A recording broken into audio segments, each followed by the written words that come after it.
Charles did me a favor by inviting me to address this group.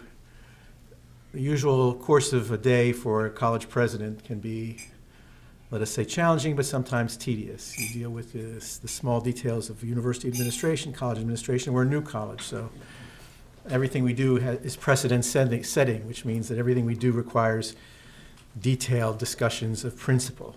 When intellectuals do that, as you can imagine, it can be tiresome. So what Charles asked me to do is basically pull myself out of my day-to-day concerns and think about a few other issues that are of concern to me, although initially I wasn't sure what I would discuss because I'm not a researcher of anti-Semitism. I've published the odd piece on Islamic varieties of anti-Semitism, but even that I haven't done for a very long time. But during the summer war between Hamas and Israel, I wrote a short piece with the same title as this presentation. If you go online, you'll find it. It's called Gaza equals Auschwitz. And there I documented a surge in this sort of analogy from a specific source. That was the faculty of Columbia University. Experts call this Holocaust inversion.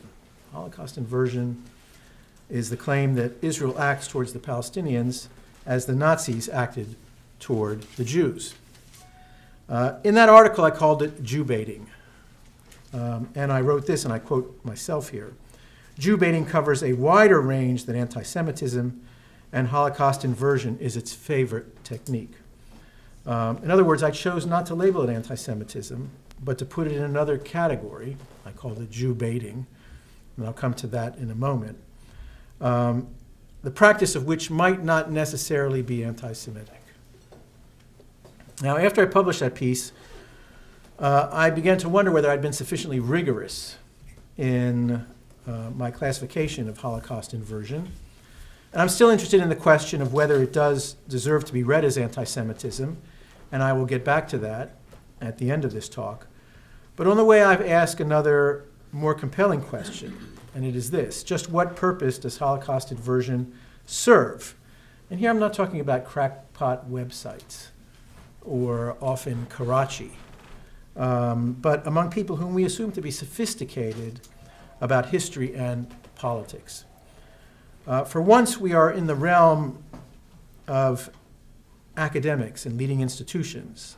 I think it is highly unlikely that anyone actually believes that Israel conducts itself as Nazi Germany did. And that goes for intellectuals who make or allude to the analogy, as well as to their elite audiences. And yet, it continues to surface in a variety of forms. It's even gaining, one could argue, wider dissemination. So what is going on here? What actual function do these claims really fill? And what I want to do is share some of my tentative conclusions. And I say they are tentative. This is my first crack at this. And so any input that you can give me, which will assist me in seeing it perhaps from an angle that I missed, will be useful. And so I'll welcome your responses and questions and comments later. But before I get into this question of the function, thank you. Let me give you a brief, I'm going to say potted history of Holocaust inversion and its different forms. It's evolved in 3 stages. The first stage was invented by British sympathizers of the Arabs, even as the ashes still filled the crematoria. It was then picked up by the Soviet Union with particular fervor after 1967, and its latest and present iterations are on the left in the West, including the Academy, and in the Muslim world, and wherever they overlap. So let me illustrate with a few examples from each of these 3 phases. We are indebted to the historian Rory Miller, who's shown us that the analogy between Zionism and Nazism even predates the creation of the State of Israel. Amazingly, it was a staple of anti-Zionist rhetoric in Britain as early as the mid-1940s, that is, just by the late stages of the war, when Europe teemed with Jewish refugees and before even one Palestinian Arab had taken flight. The disseminators of this notion were some British Arabists and the so-called Arab Office. The Arab Office was a pro-Arab information or propaganda office which had been set up to make the Palestinian Arab case in London, which was, of course, then the center of decision-making on the British mandate over Palestine. Their champion was a man named Sir Edward Spears, and this is what he wrote in 1945. Remember, this is 3 years before the creation of the State of Israel, at the conclusion of the war. The quote, "Political Zionism as it is manifested in Palestine today preaches very much the same doctrines as Hitler. Zionist policy in Palestine has many features similar to Nazi philosophy. The politics of Herrenvolk, the Nazi idea of Lebensraum, is also very in evidence in the Zionist philosophy.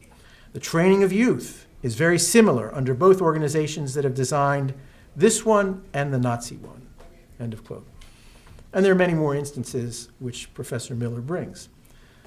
Now, if this claim is worth mentioning at all, it's to demonstrate that the attempt to assimilate Zionism to Nazism began even as Europe teemed with Jewish refugees and victims, even as the collaborationist Mufti of Jerusalem was on the run from Berlin, even before the word Holocaust became current, that happened only later, and even before an Israeli army fired its first shot.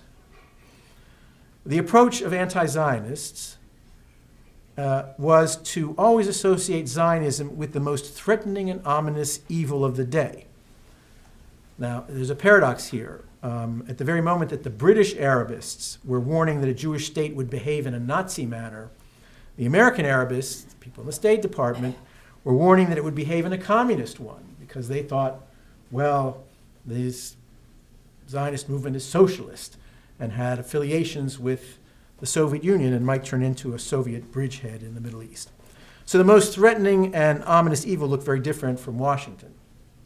But one way or another, there's no evidence that either projection, Israel would behave in a Nazi way or a communist way, had any impact on policy in London or Washington. Now, the most famous case of a British supporter of the Arab cause propounding the equivalence of Nazism and Zionism was the big think historian Arnold Toynbee, who was a cult figure in the English-speaking world.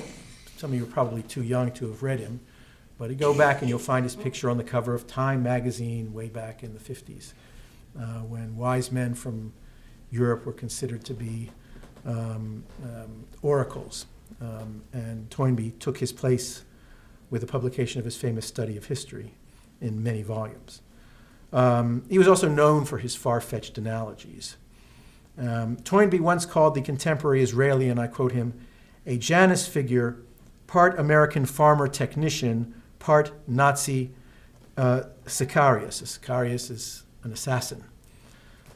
He also accused Israel of, quote, inflicting on an innocent, weaker neighbor, the Arabs, Palestinian Arabs, the very sufferings that the original victim, the Jews, had experienced at his stronger neighbor's hands, at the hands of the Nazis. Toynbee outdid even himself when he wrote this sentence in volume 8 of his study of history, and I quote him, and listen carefully. On the day of judgment, the gravest crime standing to the German National Socialists, the Nazis, to their account, might be not that they had exterminated a majority of the Western Jews, but that they had caused the surviving remnant of Jewry to stumble. Right, the stumble, of course, being Zionism and the creation of Israel, which is here cast as a more criminal venture even than the Nazi extermination itself. And needless to say, Toynbee did not go unanswered, and this caused quite a bit of back and forth at the time. But the really big boost to the equation of Zionism with Nazism came in the Soviet Union and began in the 1950s. It was Soviet propaganda that first began to equate the Star of David with the swastika in cartoons. It was in the Soviet Union that books were published alleging Zionist-Nazi collaboration. And after 1967, it was the Soviets who turned up the volume to high on the Zionist equals Nazi amplifier. Here are just a couple of the most noteworthy examples. The Soviet premier Alexei Kosygin at the United Nations in June 1967, that is right on the heels of the Six-Day War. The Israeli occupation was days old. Quote, what is going on in areas occupied by the Israeli troops brings to mind the heinous crimes perpetrated by the fascists during World War II. In the same way as Hitler's Germany used to appoint Gauleiters to the occupied regions, the Israeli government is establishing an occupation administration on the seized territories and appointing its military governors there. And here is Party Secretary General Leonid Brezhnev the following month in Moscow. Quote, in the atrocities against the peaceful Arab populations, it seems the Israelis try to copy the crimes of the Nazi invaders. The aggressors conduct themselves like the worst bandits and commit atrocities in the Hitlerite style, end of quote.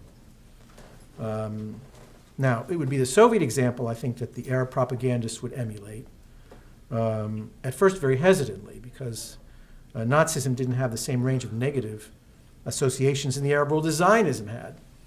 But the more Arabs became aware of the Holocaust and the extent of Nazi crimes, the more eager they became to equate Zionism with Nazism. And this would spread still further into the Muslim world at large. And there are two examples of Nasser himself saying that the Zionist crimes exceeded those of the Nazis. Mahmoud Darwish, the Palestinian national poet, on one occasion said the same thing. And Yasser Arafat told his biographer, Alan Hart, that while, he said, I'm not one who usually resorts to the Nazi analogy, I must say that Israel is committing crimes which exceed those of the Nazis. So that's another topic, and there's actually a very good book by Webman and Litvak, which has a whole chapter devoted to the way in which this analogy is used in the Islamic world. And I'll just give maybe one example, which I find amusing because it stars Shimon Peres, no less, Nobel Prize winning peace, well, what can one say? Peace advocate and the architect of the Oslo Accords. On the eve of the Durban conference, he appeared on the cover of an Egyptian weekly in a Nazi uniform. He was foreign minister at the time. And when this drew criticism in Israel and elsewhere, a bevy of Egyptian intellectuals began to write to defend this analogy. And here's a quote from one of them. Peres committed and commits more ugly acts against the Arabs than the Nazis did against the Jews. That about Shimon Peres. And another wrote that Hitler, quote, Hitler is the one who is unjustly treated in the comparison with Peres. So that gives you the sense that really no one is immune to this kind of analogizing in the Arab Islamic world. Today, of course, the preeminent disseminator of Holocaust inversion in the Muslim world is the president of Turkey and the former premier of Turkey, Recep Tayyip Erdogan, who returns to this theme repeatedly.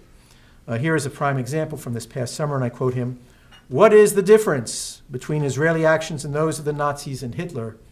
How can you explain what the Israeli state has been doing in Gaza, Palestine, if not genocide? This is racism, this is fascism, this is keeping Hitler's spirit alive. End of quote. And there are many other quotes from Mr. Erdogan to that effect. Now, in the Western Academy, all of these threads have come together. The Arabist tradition, leftist agitprop, originally of Soviet inspiration, and Arab Muslim nationalism, creating hothouse conditions for the spread of Holocaust inversions into the writings and the classroom pronouncements of professors. And let me end this short example, there's a short history with a couple of the examples that I had assembled for this article over the summer from members of the Columbia University faculty. The first is from Joseph Massad, professor of Arab Studies. Massad had earlier been accused by some students of Holocaust inversion in class. And in his defense, he had written the following, and I quote him, the lie claiming that I would equate Israel with Nazi Germany is abhorrent. I have never made such a reprehensible equation, end of quote. So Massad was fully aware of the abhorrent and reprehensible nature of Holocaust inversion. But a few years later, after another Gaza flare-up, he published an article. This article was entitled, The Gaza Ghetto Uprising. And not only was it entitled The Gaza Ghetto Uprising, but it was illustrated with that famous image of the surrendering child in the Warsaw Ghetto with his hands in the air. The article invoked an alleged Israeli plan to, quote, make Israel a purely Jewish state that is Palästinierrein. And Mossad characterized the Palestinian Authority, or rather what he called the Israeli-created Palestinian Collaborationist Authority, as the Judenrat, the Nazi equivalent.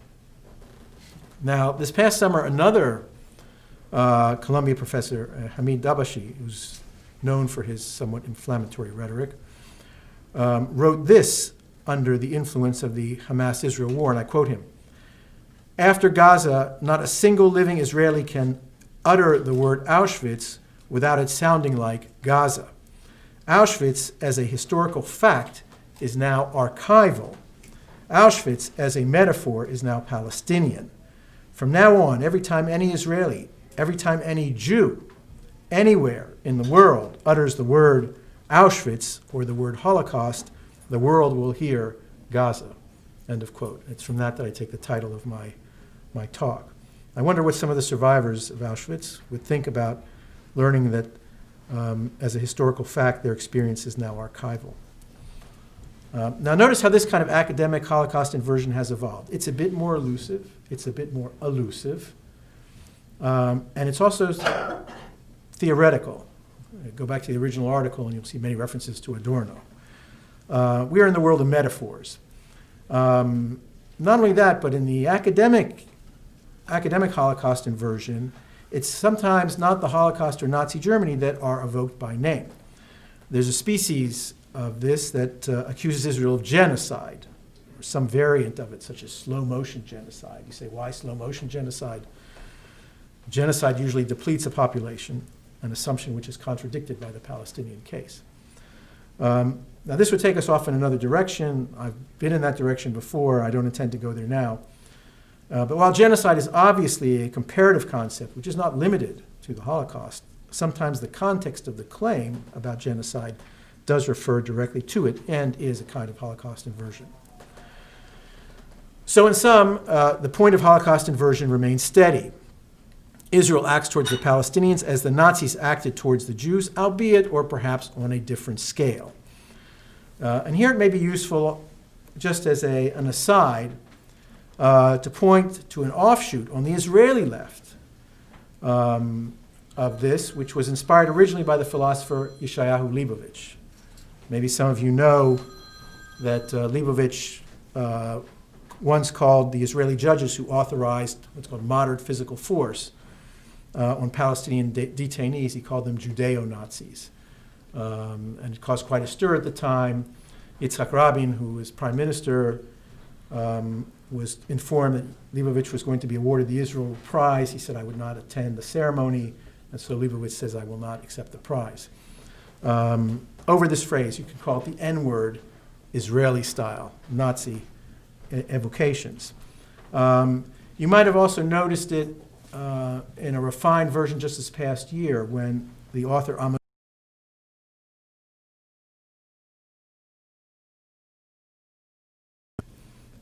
I say refined because neo-Nazis are not Nazis.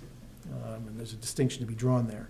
It's also something that Nazis call themselves Nazis. People call neo-Nazis that. They don't necessarily call themselves that. Now we can add the former Shin Bet head, the late Avraham Shalom. If you saw the film The Gatekeepers, any of you see it?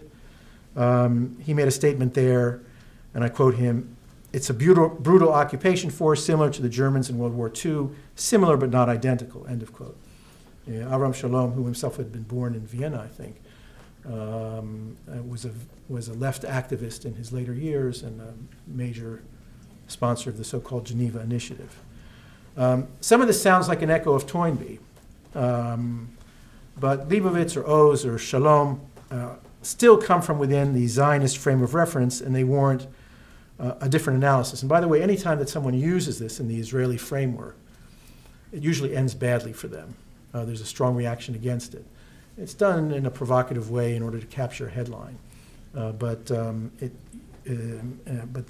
pushback, in the case of Amos Oz, it was quite dramatic actually, usually suggests that it's a mistake to do it.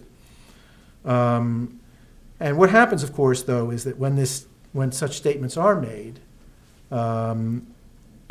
they are seized upon outside Israel as validating Holocaust inversion. Michael Oren, who had been Israeli ambassador to Washington, described the effect of what Shalem had said. And I'll quote Michael. He said, "I appear on a campus, and a student gets up and says to me, 'You're speaking of your desire for peace, but your former FBI head is comparing you to a Nazi state. What are your comments on that?'" And I mean, it's obviously not the kind of question that an ambassador would expect to deal with, especially coming from someone who had been entrusted with the security of the state of Israel. Now, there's no doubt that Holocaust inversion today fulfills some of the same functions that it always did. It is a strategy to delegitimize Israel, while perhaps, depending on the context, simultaneously diminishing the Holocaust. The historian Deborah Lipstadt has said that about Holocaust inversion, that it, and I quote her, "elevates by a factor of a zillion any wrongdoings Israel might have done, and lessens by a factor of a zillion what the Germans did." But it must be admitted, too, that the fact that Israel invokes the Holocaust to justify its existence, sometimes to justify its actions and policies, creates also a powerful incentive among its enemies and critics, either to diminish the Holocaust, sometimes to deny the Holocaust, or, when that seems either impossible or immoral, to claim that Israel is replicating on some scale the Holocaust in its treatment of the Palestinians. The question I ask myself is this: does it actually work? On the face of it, Holocaust inversion is a trap. It is, even as Professor Joseph Massad once stated, so abhorrent and so reprehensible that its effect would seem to be to discredit whoever deploys it. And there are supporters of the Palestinian cause, especially Jewish supporters of the Palestinian cause, who from time to time urge that it not be used because it's so patently preposterous. I'll give you an example. Norman Finkelstein, right, whose project is to delink the Holocaust from Israel. He wrote a book called The Holocaust Industry, has been known to discourage Holocaust inversion. He said that once an Arab told him that even if the Holocaust did happen, a concession, right, even if the Holocaust did happen, what about the Palestinian Holocaust? And Finkelstein, and I quote him, Finkelstein said, "I said, why do you have to drag in the Palestinian Holocaust? What's happening to the Palestinians is awful enough that you don't have to compare it to the Nazi Holocaust." End of quote. Finkelstein knows that this is a problematic comparison, to say the least. In 2009, Mark Levine, a historian and severe critic of Israel, published a piece in Al Jazeera on their website entitled, "Gaza is no Warsaw Ghetto." Gaza is no Warsaw Ghetto. And he enumerated all of Israel's crimes, but he also described the scale of what happened in Warsaw, and he made this warning, and I quote him: "The use of highly charged historical comparisons that do not hold up to scrutiny unnecessarily weakens the Palestinian case against the occupation. In a propaganda war in which Palestinians have always struggled to compete, handing Israel's supporters the gift of inaccurate or exaggerated comparisons does not help this struggle, particularly not in Israel and the U.S., the two most important battlegrounds in this conflict." So here's Mark Levine, a Jewish supporter of the Palestinian cause, warning the Palestinians not to go down this route, and that it is a gift to the supporters of Israel to make what he calls a comparison that does not hold up to scrutiny. So if Holocaust inversion is such a gift to Israel's supporters, why do people continue to give it? And in particular, people who should know better, like professors at Columbia, people who are surrounded by Israel supporters. They live in one of the world's most Jewishly saturated environments. And it's one thing when Holocaust inversion is deployed in Pakistan or in Palestine, because there it makes perfect sense as a tactic. But on the Upper West Side of Manhattan, really? I'm going to propose two explanations for what might otherwise seem inexplicable. The first is that Jews are particularly susceptible to Holocaust inversion. Now, you may think that that's paradoxical. After all, how could Jews, especially in America, where Holocaust awareness is very high, be susceptible to equating Nazi extermination of the Jews with Israel's treatment of the Palestinians. The vulnerability emerges from that interpretation of the Holocaust according to which this unique event burdens the Jews with a unique responsibility. And ironically, I think probably the best summation of this was made by two Palestinians in an article they wrote, who identified this point of vulnerability when they wrote the following, and I quote them: "The Holocaust does not free the Jewish state or the Jews of accountability. On the contrary, the Nazi crime compounds their moral responsibility and exposes them to greater answerability. They are the ones who have escaped the ugliest crime in history, and now they're perpetrating reprehensible deeds against another people." So this is a fascinating idea, that the Holocaust compounds the Jews' moral responsibility. Not only were they victims of the Holocaust, but now they bear a special responsibility, a special burden on account of it. That idea was not invented by anti-Semites. It was invented by Jews who concluded that the Holocaust, itself a unique event, obligates Jews uniquely to stand in the first line against injustice that in any way resembles the Holocaust in any of its many phases. And it's this concept, and one might go so far as to call it a conceit, because it presumes the Jews are gifted with some higher moral sensibility. It's this concept that makes some Jews especially vulnerable to the claims of Holocaust inverters, and it's why Holocaust inversion is often directed precisely at them. And it's why I instinctively classified it as Jew baiting. It's a tactic which is not directed towards the widest possible audience, but specifically towards Jews, in order to provoke a response from Jews, because to everyone else it sounds totally preposterous. Let me give two examples of the vulnerability of two fervently Zionist Jews to Holocaust inversion.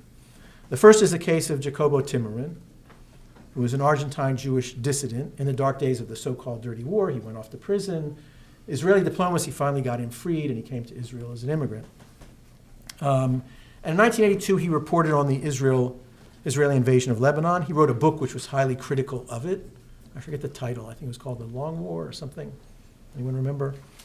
Now, needless to say, the Holocaust inverters had a field day with Ariel Sharon's march toward Beirut. And Timmerman seemed at first to see through them. Here's a passage that Timmerman wrote. Harvard is mentioned in it, which appeared in that book. The Harvard, Princeton, and Columbia professors who went along with the PLO for years, were they allies or accomplices? To speak of a Palestinian genocide or of a Palestinian Holocaust, to compare Beirut with Stalingrad or with the Warsaw Ghetto, will move no one and will only serve to feed their egos and settle accounts with other academics in whom these images can arouse guilt feelings. Jews know what genocide is, a Holocaust, a Nazi, end of quote. So that was a very straightforward repudiation of the Holocaust inverters in American academia. It's interesting that this is 1982. The same themes are returning over 30 years later. He's saying Jews know what genocide is when they see it. They know what Nazism is when they see it. And they won't be fooled and they won't be cajoled. And yet elsewhere, in the same book, Timmerman showed his own vulnerability precisely to the tactic used by Holocaust inverters when they pinpoint some supposed similarity between Israeli and Nazi conduct in order to neutralize the Holocaust as a point of Israeli reference. And here is the quote. This is about Lebanon, 1982. "From now on, our tragedy will be inseparable from that of the Palestinians." Sounds like what Hamid Dabashir said earlier, right? Whenever someone says Auschwitz, people will hear Gaza.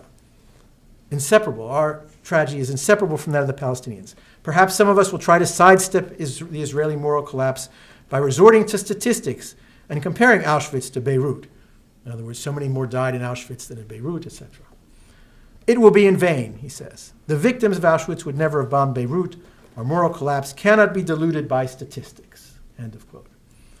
Now, this dismissive reference to statistics, right, deeply discounts one of the core characteristics of the Holocaust, which is its scale and scope. Remember that a key element, by the way, in Holocaust denial is to say that not so many Jews were killed, that the Jews exaggerated the numbers.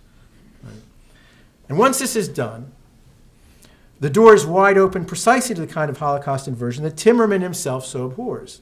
For then any Palestinian suffering, regardless of its degree or the scale, becomes a similarity that places Israel in the dock with Nazism. I'll give you another more recent example, which I think perfectly demonstrates both the knowledge that Holocaust inversion is perverse, yet manages to leave open the door to it. It appears in Ari Shavit's new book, My Promised Land, which I'm sure many of you have read, more particularly in a chapter that is really a recycled article from 1991, in which Shavit tells of his duty as a guard at a detention center in Gaza.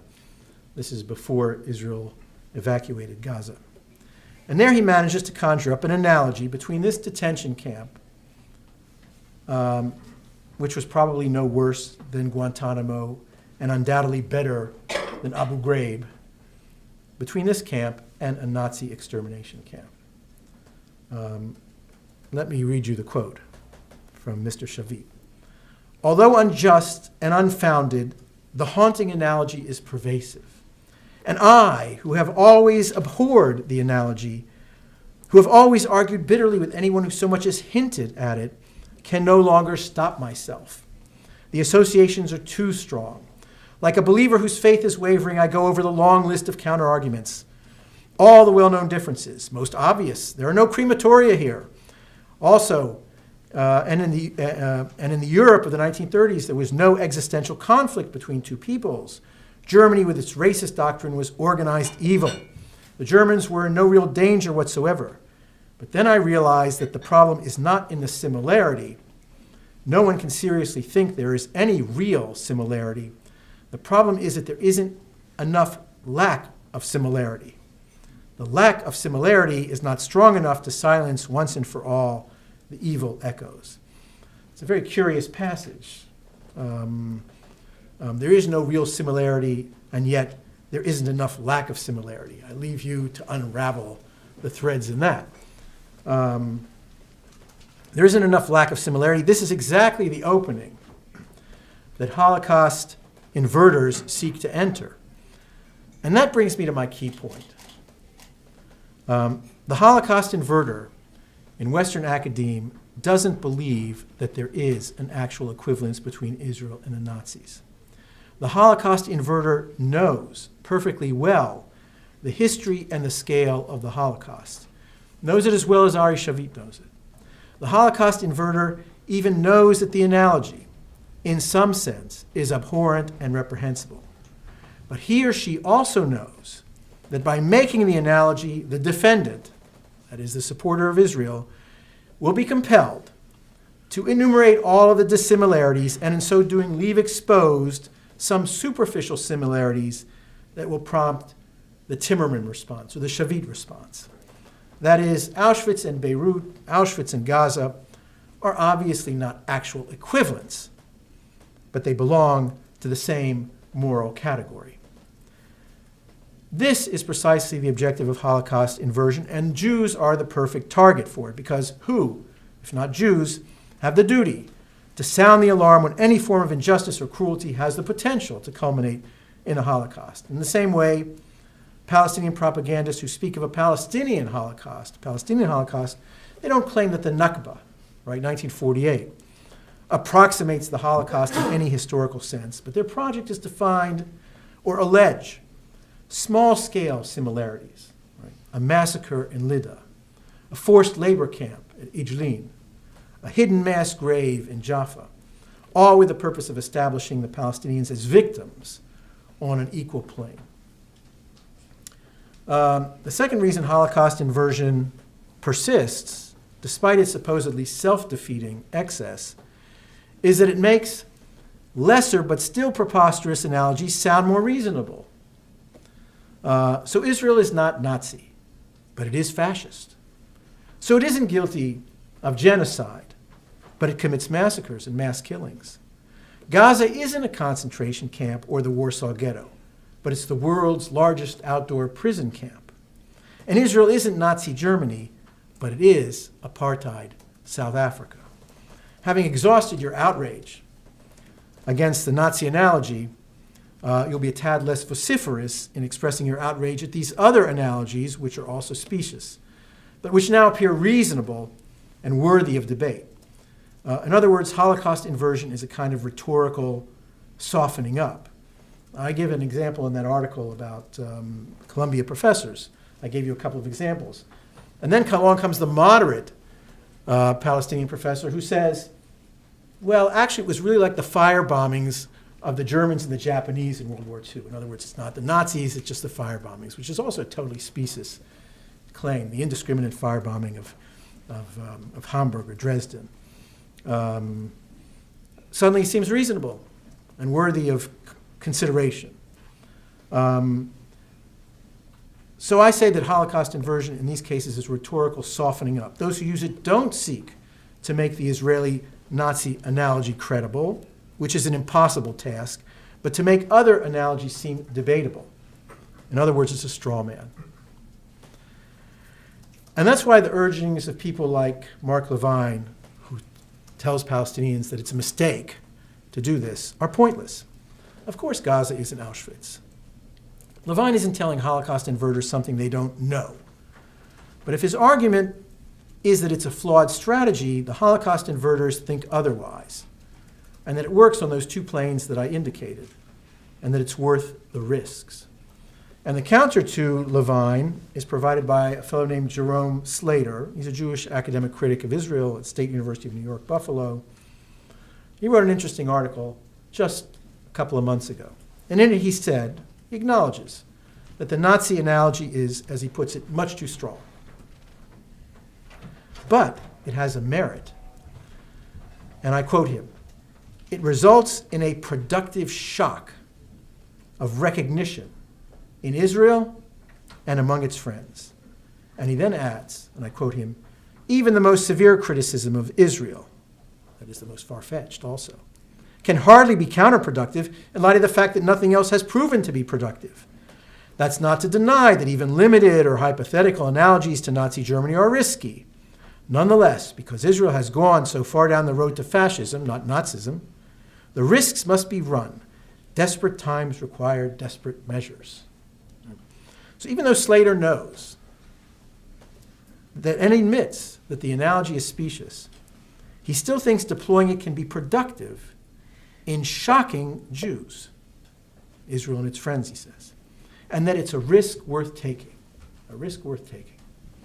I think nothing more thoroughly demonstrates the instrumental use of Holocaust inversion. Those who make it don't believe it, but they use it to bait Jews into reaction. And that reaction will usually be one of outrage, but in some small percentage of instances, it will provoke someone to hear what Ari Shavit called evil echoes. After all, desperate times admit desperate measures. This has been, of course, the rationale of dissimulation and deception since time immemorial. Well, I now come to my final question. Is it anti-Semitic? There was once something called the Working Definition of Anti-Semitism of the European Monitoring Center on Racism and Xenophobia. It was considered to be a point of reference for all those interested in definitions. I think it's no longer current. Is that correct? Right. Well, basically, they no longer make a definition. And it included this statement.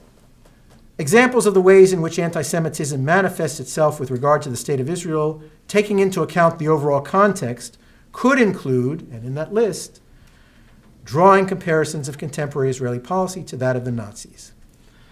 Now, the key caveat here is in the overall context, right? Which I presume to mean that there must be some other less equivocal evidence of anti-Semitism in the rhetorical package in which the comparison appears. That, I would argue, is certainly the case when Holocaust inversion surfaces in the Arab and Muslim world, often in a setting which is saturated with anti-Semitic tropes about world Jewry's control of the media and the Israel lobby's grip on Washington and so forth. There it is clearly an anti-Semitic context. But Holocaust inversion is often deployed, sometimes even by Jews and Israelis, as a tactic It's a despicable tactic because it plays on the vulnerabilities of Jews, on their unresolved ambivalence about having power in the world, on their propensity for moral self-flagellation. That doesn't make Holocaust inversion anti-Semitic ipso facto. It just makes it exploitative. And by the way, I should add that if you isolate this analogy and say this one in a certain context is anti-Semitic, and you forget to say that other analogies, such as South African analogy, the apartheid analogy, is also in certain overall contexts anti-Semitic, then it's a serious omission, and that definition did omit the other problematic analogies. But if it is a form of exploitation, then how should it be combated? I've been descriptive so far, not prescriptive. If it is true that people of basic intelligence and honesty just don't believe it, and it's usually put forward by people who don't believe it, refuting it by demonstrating that Israel isn't Nazi Germany would be unnecessary and self-abasing. And you notice I haven't wasted any time in this lecture refuting the claim itself. In these instances, the analogy is probably best ignored because the whole purpose is precisely to provoke a discussion around a point of departure, which is an absurd premise. So that would be one strategy. I do think that another prescription might be to remove Nazi analogies altogether from currency in regard to Israel. Elie Wiesel has, for example, called comparisons of Nazi Germany with Iran unacceptable. And I quote him, "Iran is a danger, but to claim that it is creating a second Auschwitz, I compare nothing to the Holocaust." Nothing to the Holocaust. If the Holocaust is indeed a unique event in human history, and if Nazi Germany is unparalleled as a nexus of absolute evil, then promiscuously invoking both of them to make some political point in the present should be rejected, I think, across the board. What are the prospects for such a rhetorical truce? Well, I leave that to you to calculate yourselves. Thank you.